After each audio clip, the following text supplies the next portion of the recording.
So ವಿಷಯ ಏನಪ್ಪ ಅಂತಂದರೆ ಇತ್ತೀಚಿನ ದಿನಗಳಲ್ಲಿ ಒಂದು ಅಪ್ಡೇಟ್ ಬಂತು. ಆ ಅಪ್ಡೇಟ್ನ ಕೇಳಿ ಏನೆಲ್ಲ ನಡೀತು ಅಂತಂದರೆ ಫಸ್ಟ್ ಬಂದ್ಬಿಟ್ಟು ಆಫ್ ದ ಸಡನ್ ಆಗಿ ಬಂದ್ಬಿಟ್ಟು ರ್ಯಾಪಿಡೋ ಕಂಪ್ನಿಯವರು ಹೋಗಿ ಕ್ಯಾಬ್ಗೆ ಅಂತಾನೆ ಒಂದು ಪರ್ಮಿಷನ್ ತಗೊಬಂದಿದ್ದಾರೆ. ಬೈಕ್ ಟ್ಯಾಕ್ಸಿಗೆ 5 ವರ್ಷ ಪರ್ಮಿಷನ್ ಸಿಕ್ಕೈತೆ, ಬೈಕ್ ಟ್ಯಾಕ್ಸಿನ ಮಾಡ್ಕೊಬಹುದು, ಅಫಿಷಿಯಲಿ ಪರ್ಮಿಷನ್ ಸಿಕ್ಬಿಟ್ಟಿದೆ ಅಂತ ತುಂಬ ಜನ ಮಿಸ್ಗೈಡ್ ಮಾಡ್ಕೊಂಡಿದ್ದೀರಾ. 2030ವರೆಗೂ ಕೂಡ ರ್ಯಾಪಿಡೋ ಕಂಪ್ನಿಗೆ ಒಂದು ಲೈಸೆನ್ಸ್ ಸಿಕ್ಕಿದೆ. 5 ವರ್ಷಕ್ಕೆ ಇವ್ರಿಗೆ ಏನು ಪರ್ಮಿಷನ್ ಸಿಕ್ಕೈತೆ ಅಥವಾ ಏನು ಇವ್ರಿಗೆ ಲೈಸೆನ್ಸ್ ಸಿಕ್ಕೈತೆ ಅದಕ್ಕೂ ಬೈಕ್ ಟ್ಯಾಕ್ಸಿಗೂ ಯಾವುದೇ ರೀತಿ ಸಂಬಂಧ ಇಲ್ಲ. ಆಟೋ ಕೂಡ ಲಾಗಿನ್ ಮಾಡಿ ಆಟೋ ನಾನು ಮಾಡ್ತಾರಲ್ಲ ಅದು ಕೂಡ ಇಲ್ಲಿಗಲೇ. ಎಲ್ಲರಿಗೂ ನಮಸ್ಕಾರ, ನಾನು ನಿಮ್ಮ ಶಂಕರ್. ಮತ್ತೊಂದು ವಿಡಿಯೋಗೆ ನಿಮ್ಮೆಲ್ಲರಿಗೂ ಸ್ವಾಗತ. ಸೊ ನೀವು ಆಲ್ರೆಡಿ ಟೈಟ್ಲಲ್ಲಿ ತಮ್ಮಲ್ಲಿ ನೋಡಿದ್ದೀರಾ. ಸೊ ಇತ್ತೀಚಿನ ದಿನಗಳಲ್ಲಿ ಬೈಕ್ ಟ್ಯಾಕ್ಸಿ ವಿಚಾರ ಯಾವ ಲೆವೆಲ್ಗೆ ಹೈಪ್ ಆಗಿತ್ತು ಅಂತಂದರೆ ಸೊ ಸಿಕ್ಕಾಪಟ್ಟೆ ವೈರಲ್ ಆಗಿತ್ತು. ಯಾಕಂದರೆ ನಮ್ಮ ಕರ್ನಾಟಕದಲ್ಲಿ ಇತ್ತೀಚಿನ ಅಪ್ಡೇಟ್ ಹಂಗಿತ್ತು. ಸೊ ಆದರೂ ಕೂಡ ಇದ್ರ ಬಗ್ಗೆ ನಾನು ಜಾಸ್ತಿ ವೀಡಿಯೋಸ್ ಮಾಡೋಕ್ಕಾಗಿರಲಿಲ್ಲ. ಯಾಕಂತಂದರೆ ನಾನು ನನ್ನದೇ ಆದಂತಹ ಒಂದು ಪರ್ಸ್ನಲ್ ಕೆಲಸಗಳಿಂದ ಸ್ವಲ್ಪ ಬ್ಯುಸಿ ಆಗಿದೆ. ಬಟ್ ಇವಾಗ ಮತ್ತೆ ನಾನು ಕಮ್ಬ್ಯಾಕ್ ಮಾಡಿದ್ದೀನಿ. ಇನ್ನು ಮುಂದೆ ನಾನು ಬೈಕ್ ಟ್ಯಾಕ್ಸಿ ಬಗ್ಗೆ ಆಗಿರ್ಬೋದು ಅಥವಾ ನಮ್ಮ ಡೆಲಿವರಿ ಜಾಬ್ ಬಗ್ಗೆ ಆಗಿರ್ಬೋದು ಅಥವಾ ನಮ್ಮ ಡೆಲಿವರಿ ಬಾಯ್ಸ್ ಬಗ್ಗೆ ಆಗಿರ್ಬೋದು, ಸೊ ಏನೇ ಕಷ್ಟಗಳಾಗಿರ್ಬೋದು ಅಥವಾ ಅರ್ನಿಂಗ್ಸ್ ಟಿಪ್ಸ್ ಆಗಿರ್ಬೋದು ಅಥವಾ ನಮ್ಮ ಡೆಲಿವರಿ ಬಾಯ್ಸ್ಗೆ ಏನೇ ತೊಂದರೆ ಆದರೂ ಕೂಡ ಅವ್ರ ಪರ ನಿಲ್ಲುವಂಥ ಕೆಲಸ ನಮ್ಮ ಅನ್ವೇಷಣೆ ಚಾನಲ್ ಮಾಡ್ತದೆ. ಅದಕ್ಕೆ ನಿಮ್ಮದೇ ಆದಂಥ ಸಪೋರ್ಟ್ ಬೇಕು. ನೀವು ಮಾಡಬೇಕಾಗಿರೋದು ಇಷ್ಟೇ, ನಮ್ಮ ಚಾನಲ್ನ ದಯವಿಟ್ಟು ಸಬ್ಸ್ಕ್ರೈಬ್ ಮಾಡ್ಕೊಂಡು ಇಟ್ಕೊಂಡಿರಿ. ಯಾಕಂತಂದರೆ ಮುಂದಿನ ದಿನಗಳಲ್ಲಿ ಏನಾದರೂ ತೊಂದರೆ ಆದಾಗ ಅಥವಾ ನಿಮ್ಗೇನಾದರೂ ಹೆಲ್ಪ್ ಬೇಕಾದಾಗ ಖಂಡಿತವಾಗ್ಲೂ ನಮ್ಮ ಕೈಲಾದಷ್ಟು ನಾವು ಖಂಡಿತ ನಿಮಗೆ ಮಾಡ್ತೀವಿ. ಅದಕ್ಕೆ ನೀವು ಮಾಡಬೇಕಾಗಿರೋದು ಏನು ಬೇರೆ ಏನೂ ಅಲ್ಲ, ನಮ್ಮ ಚಾನಲ್ನ ಸಬ್ಸ್ಕ್ರೈಬ್ ಮಾಡ್ಕೊಬೇಕು. ಆ್ಯಂಡ್ ನಮ್ಮ ಚಾನಲ್ನ ಆದಷ್ಟು ನಿಮ್ಮ ಫ್ರೆಂಡ್ಸ್ ಆ್ಯಂಡ್ ಫ್ಯಾಮಿಲಿ ಮೆಂಬರ್ಸ್ಗೆ ಶೇರ್ ಕೂಡ ಮಾಡಿ, ಅವ್ರ ಕೈಲೂ ಕೂಡ ಸಬ್ಸ್ಕ್ರೈಬ್ ಮಾಡಿಸಿ. ಸೊ ವಿಷಯ ಏನಪ್ಪ ಅಂತಂದರೆ ಇತ್ತೀಚಿನ ದಿನಗಳಲ್ಲಿ ಒಂದು ಅಪ್ಡೇಟ್ ಬಂತು. ಆ ಅಪ್ಡೇಟ್ನ ಕೇಳಿ ಪ್ರತಿಯೊಬ್ಬರು ಕೂಡ ಕನ್ಫ್ಯೂಷನ್ ಆಗಿಬಿಟ್ಟಿದ್ದಾರೆ ಅಂತ ಹೇಳ್ಬೋದು. ಆ ಒಂದು ಅಪ್ಡೇಟ್ ಏನಪ್ಪ ಅಂತಂದರೆ ರ್ಯಾಪಿಡೋ ಕಂಪ್ನಿಗೆ 5 ವರ್ಷ ಪರ್ಮಿಷನ್ ಸಿಕ್ಕೈತೆ ಅಂತ. ಸೊ ಇದು ಬಂದು ಪರ್ಮಿಷನ್ ಸಿಕ್ಕಿರೋದು ಏನಕ್ಕೆ ಅಂತ ಕ್ಲಿಯರಾಗಿ ಹೇಳಿದ್ದಾರೆ. ಆದರೂ ಕೂಡ ಕೆಲವರು ಮಿಸ್ಗೈಡ್ ಮಾಡ್ತಾ ಇರೋದ್ರಿಂದ, ಕೆಲವರು ಮಿಸ್ಅಂಡರ್ಸ್ಟ್ಯಾಂಡಿಂಗ್ ಆಗಿರೋದ್ರಿಂದ ಇದರ ಕ್ಲಿಯರ್ ಅಪ್ಡೇಟ್ ಏನು ಅಂತ ತುಂಬ ಜನಕ್ಕೆ ಗೊತ್ತಿಲ್ಲ. ಓಕೆ, ಈ ಒಂದು ವಿಡಿಯೋದಲ್ಲಿ ನಾನು ಅದೇನು ಅಪ್ಡೇಟು, 5 ವರ್ಷ ಕಾಲ ಏನಕ್ಕೆ ರ್ಯಾಪಿಡೋ ಕಂಪ್ನಿಗೆ ಪರ್ಮಿಷನ್ ಸಿಕ್ಕಿರೋದು, ಏನಕ್ಕೋಸ್ಕರ, ಏನಕ್ಕೆ ಇವರು ಅಪೀಲ್ ಮಾಡಿದರು ಅಂಡ್ ಪ್ರತಿಯೊಂದು ಕೂಡ ನಾನು ನಿಮಗೆ ಈ ಒಂದು ವಿಡಿಯೋದಲ್ಲಿ ತಿಳಿಸ್ಕೊಡ್ತೀನಿ. ಬನ್ನಿ. ವಿಷಯ ನಿಮ್ಗೆ ಗೊತ್ತಿದೆ ಆಲ್ರೆಡಿ.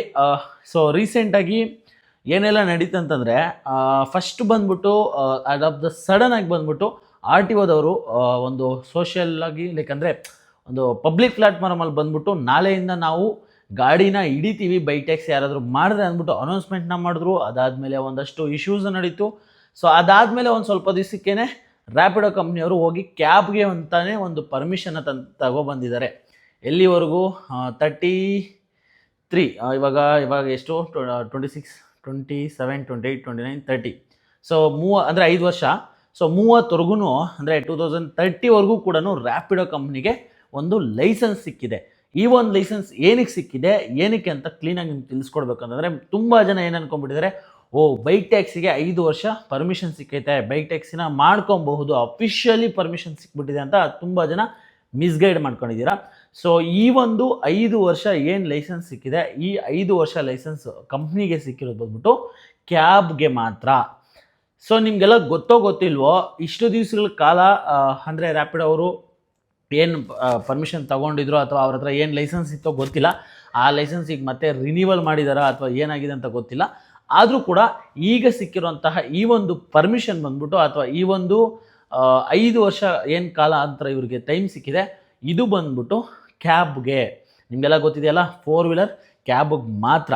ಓಕೆನಾ? ತುಂಬ ಜನ ಬೈಕ್ ಟ್ಯಾಕ್ಸಿಗೆ ಅಂದ್ಕೊಂಡಿದ್ರೆ ಇದು ಅಲ್ವೇ ಅಲ್ಲ. ಬೈಕ್ ಟ್ಯಾಕ್ಸಿಗೂ ಈಗ ಸಿಕ್ಕಿರುವಂತಹ 5 ವರ್ಷಕ್ಕೆ ಇವ್ರಿಗೆ ಏನು ಪರ್ಮಿಷನ್ ಸಿಕ್ಕೈತೆ ಅಥವಾ ಏನು ಇವ್ರಿಗೆ ಲೈಸೆನ್ಸ್ ಸಿಕ್ಕೈತೆ ಅದಕ್ಕೂ ಬೈಕ್ ಟ್ಯಾಕ್ಸಿಗೂ ಯಾವುದೇ ರೀತಿ ಸಂಬಂಧ ಇಲ್ಲ. ಆಮೇಲೆ ಇನ್ನೊಂದು ಕೂಡ ನಾನು ಪಾಯಿಂಟ್ ಹೇಳ್ಬಿಡ್ತೀನಿ, ಸುಮಾರು ಜನಕ್ಕೆ ಗೊತ್ತಿರಲ್ಲ. ಈಗೇನು ರ್ಯಾಪಿಡೋ ಅಪ್ಲಿಕೇಶನಲ್ಲಿ ಆಟೋ ಕೂಡ ಲಾಗಿನ್ ಮಾಡಿ ಆಟೋ ನಾನು ಮಾಡ್ತಾರಲ್ಲ ಅದು ಕೂಡ ಇಲ್ಲಿಗಲೇ. ಓಕೆನಾ? ಅದಕ್ಕೂ ಯಾವುದೇ ರೀತಿ ಲೈಸೆನ್ಸ್ ಇಲ್ಲ. ಇವರೇನು ಒಂದಷ್ಟು ಜನ ಹೇಳ್ತಾರಲ್ವಾ, ಅಂದರೆ ಲೈಕ್ ಮೊನ್ನೆ ಕೆಲ ನೋಡಿದ್ವಿ, ನಮ್ಮನ್ನು ಆನ್ಲೈನಲ್ಲಿ ಬುಕ್ ಮಾಡಿದ್ರೆ ನಾವು ಅಲ್ಲಿಗೆ ಹೋಗ್ತೀವಿ ಅಂತ. ಸೊ ಮತ್ತು ಇನ್ನೊಂದೇನಂತಂದರೆ ಸುಮಾರು ಕಡೆ ನಮ್ಮ ಆಟೋ ಅಂದರೆ ಚಾಲಕರೇ ಹೇಳ್ಕೊಂಡಿದ್ದಾರೆ, ಸೊ ನಮಗೂ ಯಾವುದೇ ರೀತಿ ಅಪ್ಲಿಕೇಶನ್ ಡ್ಯೂಟಿ ಮಾಡೋಂಗಿಲ್ಲ ನಾವು ಅಂತ. ಸೊ ಇವರು ಆಟೋ ಚಾಲಕರು ಮಾಡಬೇಕಾಗಿರೋದು ಏನಂತಂದರೆ ಅವರು ಲೈಕ್ ಅವ್ರಿಗೆ ಆದಂತಹ ಏನು ಮೀಟ್ರ್ ಕೊಟ್ಟಿದ್ದಾರೆ ಆ ಮೀಟ್ರನ್ನ ಯೂಸ್ ಮಾಡ್ಕೊಂಡು ಇವ್ರು ಮಾಡಬೇಕು. ಇವ್ರು ಕೂಡ ಯಾವುದೇ ರೀತಿ ಇವ್ರಿಗೆ ಪರ್ಮಿಷನ್ ಇಲ್ಲ.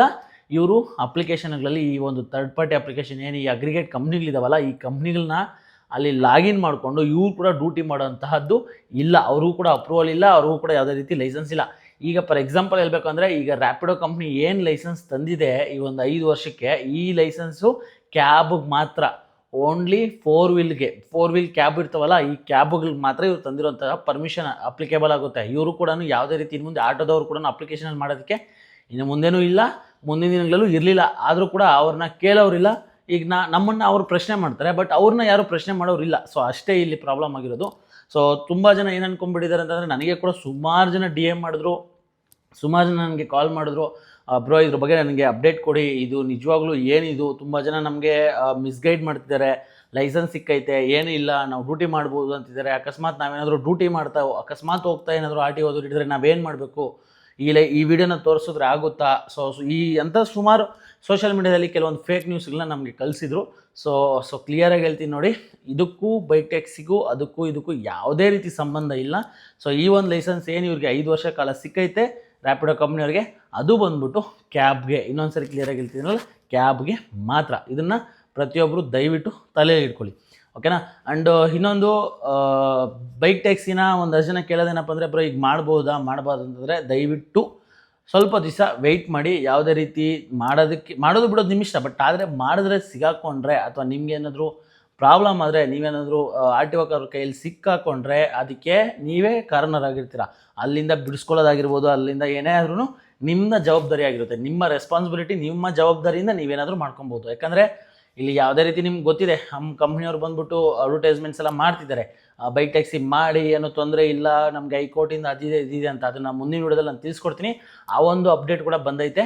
ತುಂಬ ಜನ ನನಗೆ ಅದನ್ನು ಕೂಡ DM ಮಾಡಿದರು. ಏನಂತಂದರೆ, ಅಫಿಷಿಯಲಿ ರ್ಯಾಪಿಡೋ ಕಡೆಯಿಂದನೇ ಒಂದು ವಿಡಿಯೋನ ಬಿಟ್ಟಿದ್ದಾರೆ. ಏನು ರ್ಯಾಪಿಡೋ ಮ್ಯಾನೇಜರೋ ಸಮ್ವೇರ್ ರ್ಯಾಪಿಡೋ ಆಫೀಸಲ್ಲಿ ಒಬ್ಬರು ಯಾರೋ ಕೆಲಸ ಮಾಡೋವಂಥವ್ರು ಯಾರೋ, ಸೊ ಒಂದು ವಿಡಿಯೋನ ಮಾಡಿಬಿಟ್ಟಿದ್ದಾರೆ. ಅವ್ರೇನು ಹೇಳಿದ್ದಾರೆ, ಸೊ ನಮ್ಮ ಹತ್ರ ಕಾಪಿ ಇದೆ, ಅದಿದೆ ಅಂತ. ಸೊ ಅದ್ರ ಬಗ್ಗೆ ನಾನು ನೆಕ್ಸ್ಟ್ ವೀಡಿಯೋದಲ್ಲಿ ಮಾತಾಡ್ತೀನಿ. ದಯವಿಟ್ಟು ಆ ವಿಡಿಯೋಗೋಸ್ಕರ ವೆಯ್ಟ್ ಮಾಡಿ, ಯಾಕಂದರೆ ಅದು ಕೂಡ ತುಂಬ ಇಂಪಾರ್ಟೆಂಟ್ ವಿಡಿಯೋ ಆಗಿರುತ್ತದೆ. ಸೊ ದಯವಿಟ್ಟು ನಾನು ಹೇಳೋದೇನೆಂದರೆ, ತುಂಬ ಜನ ಬೈಕ್ ಟ್ಯಾಕ್ಸಿ ಮಾಡ್ತಿದ್ದವರು, ಮಾಡಲೇಬೇಕಂತ ಪರಿಸ್ಥಿತಿ ಇರೋರು, ಸೊ ಸುಮಾರು ಜನ ಕೆಲವ್ರು ಈಗಲೂ ಮಾಡ್ತಾ ಇದ್ದಾರೆ, ಇಲ್ಲನಲ್ಲ, ಕೆಲವ್ರು ಮಾಡ್ತಾ ಇದ್ದಾರೆ. ಆದರೆ ಕೂಡ ರಿಸ್ಕ್ನ ತೊಗೊಂಡು ಮಾಡೋಕ್ಕೆ ಹೋಗಬೇಡಿ ಅನ್ನೋದು ನನ್ನ ಒಂದು ಇದು. ನನಗೆ ಅರ್ಥ ಆಗುತ್ತೆ ನಿಮ್ಮ ಪರಿಸ್ಥಿತಿ, ನಿಮ್ಮ ಒಂದು ಇದು ನಮ್ಗೆ ಅರ್ಥ ಆಗುತ್ತೆ. ಯಾಕಂದರೆ ನಿಮ್ಮದೇ ಆದಂಥ ಕಮಿಟ್ಮೆಂಟ್ಸ್ ಇರ್ತದೆ, ನಿಮ್ಮದೇ ಆದಂಥ ಜವಾಬ್ದಾರಿ ಇರ್ತದೆ. ಸೊ ನೀವು ಮಾಡಲೇಬೇಕು ಅಂತ ಪರಿಸ್ಥಿತಿ ಇರ್ತದೆ. ಆದರೆ ಮಾಡಿ ತೊಂದರೆಗೆ ಸಿಗಾಕೊಳ್ಳೋದಕ್ಕಿಂತ ಸ್ವಲ್ಪ ದಿವಸ, ಸೊ ಓಕೆನಾ, ಸುಪ್ರೀಂ ಕೋರ್ಟಲ್ಲಿ ಏನು ಬರುತ್ತೆ, ಅಥವಾ ನಮ್ಮ ಗೌರ್ಮೆಂಟ್ ಅವ್ರು ಏನು ಡಿಸಿಷನ್ ತಗೊತಾರೆ, ಅಥವಾ ಕಂಪ್ನಿಯವ್ರು ಏನು ಇದಕ್ಕೆ ಪರಿಣಾಮ ತರ್ತಾರೆ, ಇದರಿಂದ ಏನಾದರೂ ಕಂಪ್ನಿಯವರು ಹೋರಾಟ ಮಾಡಿ ಇದಕ್ಕೇನಾದರೂ ತರ್ತಾರಷ್ಟೇ, ಅಥವಾ ಏನಾದರೂ ಇದು ಮಾಡ್ತಾರ ನೋಡೋಣ. ಮುಂದಿನ ದಿನಗಳಲ್ಲಿ ಅಪ್ಡೇಟ್ ಬರುತ್ತೆ, ಅಲ್ಲಿವರೆಗೂ ವೆಯ್ಟ್ ಮಾಡಿ. ಆ್ಯಂಡ್ ಸುಮ್ಮನೆ ಕೆಲವರು ಮಾಡುವಂತಹ ಮಿಸ್ಗೈಡ್ ಆಗೋಕ್ಕೆ ಹೋಗ್ಬೇಡಿ. ನೋಡಿ, ಇಲ್ಲಿ ಲಾಜಿಕ್ಲಿ ನಾವು ಅರ್ಥ ಮಾಡ್ಕೊಬೇಕಾಗಿರೋದು ಏನಂತಂದರೆ, end of the day white board ಅನ್ನೋದು ಲೀಗಲಿ ಇಲ್ವಾ, ಓಕೆನಾ. ಸೊ ಅದು ಎಲೆಕ್ಟ್ರಿಕ್ ಗಾಡಿಗೆ ಕೊಟ್ಟಂತಹದ್ದು 2016 BJP ಗೌರ್ಮೆಂಟು. ಅದನ್ನು ಆಲ್ರೆಡಿ ಗೌರ್ಮೆಂಟ್ ಅಂದರೆ ನಮ್ಮ ಕಾಂಗ್ರೆಸ್ ಗೌರ್ಮೆಂಟ್ ಅವರು ಹಿಂಪಡ್ತಿದ್ದಾರೆ, ಅಂದರೆ ಹಿಂದಕ್ಕೆ ತಗೊಂಡ್ಬಿಟ್ಟಿದ್ದಾರೆ. ಸೊ ಆದರೆ ಆ ಒಂದು ಕೆಲವು ಲೂಪ್ ಹೋಲ್ಸಿಂದ ಅಂದರೆ ನಮ್ಮ ಸ್ಟೇಟಲ್ಲಿ ಏನು ಹೈಕೋರ್ಟಲ್ಲಿ ಹೇಳಿರೋದು, ಹೈಕೋರ್ಟಲ್ಲಿ ಏನು ಹೇಳಿದ್ದಾರೆ ಅಂದರೆ, ಈಗ ಪ್ರಸ್ತುತವಾಗಿ ಹೆಂಗೆ ನಡೀತಿದೆ ಅದು ನಡ್ಕೊಂಡು ಹೋಗಲಿ, ಆದರೆ ಇದಕ್ಕೆ ಖಂಡಿತವಾಗ್ಲೂ ನಮ್ಮ ಸ್ಟೇಟ್ ಗೌರ್ಮೆಂಟ್ ಅವರು ರೂಲ್ಸ್ ಆ್ಯಂಡ್ ರೆಗ್ಯುಲೇಷನ್ಸ್ನ ತರಬೇಕು ಅಂತ. ಆದರೆ ಗೌರ್ಮೆಂಟ್ ಅವ್ರಿಗೆ ರೂಲ್ಸ್ ಆ್ಯಂಡ್ ರೆಗ್ಯುಲೇಷನ್ಸ್ ತರೋಕ್ಕೂ ಇಷ್ಟ ಇಲ್ಲ, ಅವ್ರಿಗೆ ಬೈಕ್ ಟ್ಯಾಕ್ಸಿ ರನ್ ಮಾಡೋದು ಇಷ್ಟ ಇಲ್ಲ. ಅದಕ್ಕೆ ಅವರು ಹೋಲ್ಡ್ ಮಾಡಿ ಈಗ ಅದನ್ನು ಸುಪ್ರೀಂ ಕೋರ್ಟ್ಗೆ ಹೋಗಿದ್ದಾರೆ. ಸೊ ದಯವಿಟ್ಟು ನಾನು ಹೇಳೋದೇನಂತಂದರೆ, ಸ್ವಲ್ಪ ದಿವಸ ಇದಕ್ಕೆ ಕಂಪ್ಲೀಟಾಗಿ ಏನಾದರೂ ಡಿಸಿಷನ್ ಬರೋವರೆಗೂ ತಾಳ್ಮೆಯಿಂದ ವೆಯ್ಟ್ ಮಾಡಿ ಅಂತ ಹೇಳೋಕ್ಕೆ ಇಷ್ಟಪಡ್ತೀನಿ. ಇಷ್ಟೇ. ನಾನು ಇನ್ನು ಬೇರೆ ಈ ವಿಚಾರದ ಬಗ್ಗೆ ಏನೂ ಹೇಳೋಕ್ಕಾಗಲ್ಲ. ಆ್ಯಂಡ್ ರ್ಯಾಪಿಡೋ ಕಂಪ್ನಿಗೆ ಇನ್ನೊಂದು ಸರಿ ಹೇಳ್ಬಿಡ್ತೀನಿ, ಇದಕ್ಕೆ ಸಿಕ್ಕಿರೋಂತಹ ಲೈಸೆನ್ಸ್ ಬಂದು 5 ವರ್ಷ ಕಾಲಾವಕಾಶ, ಅಂದರೆ ಏನು ಇವ್ರಿಗೆ ಲೈಸೆನ್ಸ್ ಸಿಕ್ಕಿದೆ, ಇದು ಬಂದು ಓನ್ಲಿ ಕ್ಯಾಬ್ ಸರ್ವಿಸ್ಗಷ್ಟೇ, ಕ್ಯಾಬ್ ಸರ್ವಿಸ್ಗೆ ಮಾತ್ರನೇ, ಓಕೆನಾ. ನೀವು ಬೇಕಾದರೆ ಅವರು ಅಫಿಷಿಯಲಿ ಬಿಟ್ಟಿರೋದ್ರಲ್ಲೂ ಕೂಡ ಕ್ಯಾಬ್ ಅಂತ ಅಷ್ಟೇ ಮೆನ್ಷನ್ ಆಗಿರೋದು. ಎಲ್ಲೂ ಕೂಡ ಬೈಕ್ ಟ್ಯಾಕ್ಸಿಗೆ ಆಗಿರ್ಬೋದು, ಆಟೋಗೂ ಇಲ್ಲ, ಓಕೆನಾ. ಅವರೆಲ್ಲೂ ಕೂಡ ಆಟೋಗು ಅಂತಲೂ ಮೆನ್ಷನ್ ಮಾಡಿಲ್ಲ, ಓನ್ಲಿ ಕ್ಯಾಬ್ಗಷ್ಟೇ. ಸೊ ಇದನ್ನು ತಲೆಯಲ್ಲಿ ಇಟ್ಕೊಳ್ಳಿ. ಸೊ ತುಂಬ ಜನ ಮಿಸ್ಗೈಡ್ ಆಗಿದ್ದೀರಾ. ಸೊ ಇದು ಈ ಒಂದು ವಿಡಿಯೋದಲ್ಲಿ ಈ ಒಂದು ಏನು 5 ವರ್ಷ ರ್ಯಾಪಿಡೋ ಕಂಪ್ನಿಗೆ ಸಿಕ್ಕಿರುವಂತಹ ಪರ್ಮಿಷನ್ನು ಅಥವಾ ಅಪ್ರೂವಲ್ಲು ಅಥವಾ 30ವರೆಗೂ ಏನಿದೆ ಅದ್ರ ಬಗ್ಗೆ. ಸೊ ದಯವಿಟ್ಟು ಈ ಒಂದು ಇನ್ಫಾರ್ಮೇಷನ್ನ ತುಂಬ ಯಾರಿಗಾದ್ರೂ ಗೊತ್ತಿಲ್ಲ ಅಂದರೆ ಅವ್ರಿಗೆ ಶೇರ್ ಮಾಡಿ. ಬೈಕ್ ಟ್ಯಾಕ್ಸಿ ಯಾರೆಲ್ಲ ಮಾಡ್ತಿದ್ದಾರೆ ಅಥವಾ ಯಾರೆಲ್ಲ ಇದ್ರ ಬಗ್ಗೆ ಕನ್ಫ್ಯೂಷನ್ ಆಗಿದ್ದೀರಾ, ಸೊ ದಯವಿಟ್ಟು ಅವ್ರಿಗೆ ಈ ವಿಡಿಯೋ ಶೇರ್ ಮಾಡಿ ಅಂತ ಹೇಳ್ತಾ, ಸೊ ನಾನು ನಿಮ್ಮ ಪ್ರೀತಿಯ ಶಂಕರ್, ಮುಂದಿನ ವಿಡಿಯೋದಲ್ಲಿ ಸಿಗೋಣ. ಇನ್ನು ಮುಂದೆ ಇದೇ ರೀತಿ ವೀಡಿಯೋಸ್ ಬರ್ತಾ ಇರ್ತದೆ. ಅದಕ್ಕೆ ನೀವು ಮಾಡಬೇಕಾಗಿರೋದು ನಮ್ಮ ಚಾನಲ್ನ ಸಬ್ಸ್ಕ್ರೈಬ್ ಮಾಡ್ಕೊಳ್ಳಿ, ಅಥವಾ ನಿಮ್ಗೇನಾದರೂ ಅಪ್ಡೇಟ್ ಬಗ್ಗೆ ತಿಳ್ಕೊಬೇಕು ಅಥವಾ ನಿಮ್ಗೇನಾದರೂ ಒಂದು ವಿಚಾರದ ಬಗ್ಗೆ ಡೌಟ್ ಇದೆ ಅಂತಂದರೆ ಅದನ್ನು ಕಮೆಂಟ್ ಬಾಕ್ಸಲ್ಲಿ ಕಮೆಂಟ್ ಮಾಡಿ, ಅಥವಾ ನನ್ನದೇ ಆದಂಥ ನಮ್ಮ ಅನ್ವೇಷಣ ಇನ್ಸ್ಟಾಗ್ರಾಮ್ ಪೇಜ್ ಇರ್ತದೆ ಲಿಂಕು, ಆ ಒಂದು ಲಿಂಕ್ನ ಕ್ಲಿಕ್ ಮಾಡಿ ನನಗೆ DM ಮಾಡಿ. ನಿಮ್ಗೇನಾದರೂ ಡೌಟ್ಸ್ ಇದ್ದರೆ ಅದ್ರ ಬಗ್ಗೆ ನಾನು ಕ್ಲಾರಿಟಿ ಬಗ್ಗೆ ವಿಡಿಯೋ ಮಾಡಿ ಹಾಕ್ತೀನಿ. ಸಿಗೋಣ ಮುಂದಿನ ವಿಡಿಯೋದಲ್ಲಿ. ನಮ್ಮ ಚಾನಲ್ ನೀವು ಸಬ್ಸ್ಕ್ರೈಬ್ ಮಾಡ್ಕೊಳ್ಳಿ.